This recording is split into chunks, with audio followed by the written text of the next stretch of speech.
दौरान की बात हो चाहे बजट सत्र के दौरान की बात हो, लगातार हम लोग आवाज़ को उठा रहे हैं, लेकिन हमारी मांगों पर अभी तक सरकार सीरियस नहीं है। और अभी देख रहे हैं जो विज्ञापन जो पीजीटी का लैब असिस्टेंट टेक्नीशियन का जो निकला हुआ है उस पर भारत का नागरिक लिखा हुआ है। अगर ये भारत पूरे तमाम देश के सभी राज्यों पे उस राज्य का अस्थायी निवासी मांगा जाता है, भारत का एकलौता राज्य झारखंड जहां भारत का नागरिक मांगा जा रहा है, अगर इसके तहत फॉर्म भराया जाएगा तो जो छात्र यहाँ दिन रात संघर्ष कर रहे हैं, छोटा सा जिसका सपना है कि हम अपना भविष्य को बेहतर करें, जॉब पा करके नौकरी पा करके, तो वो जब रिजल्ट आएगा उसका तो मिनिमम 25 से 30 उसका कटअप बढ़ जाएगा। तो यहाँ के छात्र कहीं ना कहीं वंचित हो जाएंगे। और बाकी जो सेटिंग गेटिंग दिस दैट जो उन लोग का तरह तरह का तंत्र रहता है, ब्लूटूथ माइक्रोफोन क्वेश्चन लीक तरह तरह का मामला, बाहर के लोग परीक्षा देने वाले, बाहर के लोग परीक्षा लेने वाले, बाहर के लोग कॉपी जांचने वाले, बाहर के लोग सारे एजेंसी, तो कहीं ना कहीं यहाँ के छात्र लोग का जो मेहनत है उसका सपना चकनाचूर हो जाएगा। इसीलिए हम लोग हर हाल में चाहते हैं कि भारत का नागरिक ही आखिर झारखंड में क्यों, जब बिहार बिहारियों के लिए, बंगाल बंगालियों के लिए, उड़ीसा उड़िया वालों के लिए, तो झारखंड सबके लिए क्यों? ये हमारे लिए सबसे बड़ी चुनौती है। क्या यहाँ सिर्फ अलग सरकार बनाने के लिए? क्या यहाँ सिर्फ अलग मंत्री का फैसिलिटी लेने के लिए? बिल्कुल नहीं। यहाँ अलग राज्य है, अलग मुख्यमंत्री हैं, अलग कैबिनेट है, मतलब 7वीं अनुसूची के तहत आर्टिकल 16 के 4 के तहत अधिकार है कि यहाँ के छात्रों को अवसर मिले। और सबसे बड़ी बात कि बिहार पुनर्गठन अधिनियम 2000 के उपधारा 85 के तहत इस राज्य सरकार को अधिकार है कि संयुक्त बिहार के समय का कोई भी संकल्प हो, गजट हो, अध्यादेश हो, उसको अंगीकृत कर सकता है।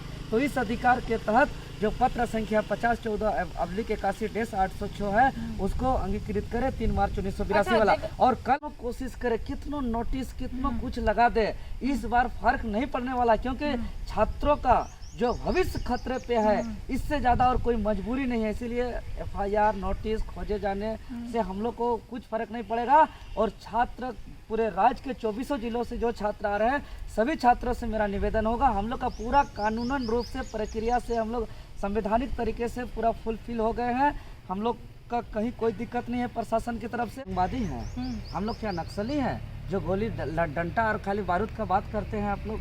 हम लोग तो निहत्थे छात्र हैं। हमारा फंडामेंटल राइट है आर्टिकल 19(1) पे कि हम अपना अभिव्यक्ति का आज़ादी है, हम अपना बात रख सकते हैं, हम अपना सभा सम्मेलन कर सकते हैं। 19(2) में हमारा प्रावधान है। तो हम अपना संवैधानिक तरीके से फंडामेंटल राइट है। और कलम के सामने दुनिया का कोई भी तंत्र, कोई भी ताकत, तानाशाही से ये दुनिया नहीं चलता है। और पुलिस का हम लोग जानते हैं कि पुलिस का मैनुअल पे लिखा रहता है control crime, not stop crime.